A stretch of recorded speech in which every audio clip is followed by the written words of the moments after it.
Најавата на еден од највлијателните членови на управата на фудбалскиот клуб Осокова соопштена пред изборите дека по нивното завршување таа колективно се повлекува и ќе му го препушти клубот на новото општинско раководство, само по себе е фрлање на врелиот костен во рацете на новиот градоначалник.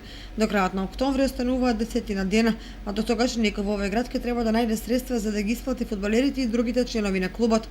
Без тоа многу нешто во Кочанскиот второлигаш брзо ќе се разнишаат, а екипата ќе почне да тоне организацијски и резултатски.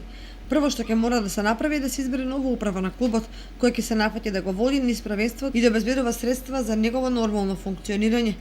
Ако минимумот е 5 до 6.000 евра месечно, тогаш прашањето е кој и од каде ќе ги обезбеди. Особено ако се има во предвид речиси никакви од интерес на овдешните бизнисмени кои реално и не наоѓаат некаква математика да спонзорираат во клубот и воопшто во спортот во Кочани. И сето тоа со калкулации само да се преживее во второлигашката конкуренција, бидејќи за поголеми амбиции потребни се тројно поголеми средства. Едно е сигурно, и пред оваа раскрсница, пред која се наоѓа Осогово, единствениот правец кој нуди посигурна и поквалитетна иднина е зад него да застане моќен спонзор кој ќе има план и стратегија за пазарно работење, при што ќе се знае што дава, а што добива. Во приказните за љубовта кон градското милениче и некакви сентиментални чувства повеќе не веруваат ниту малите деца.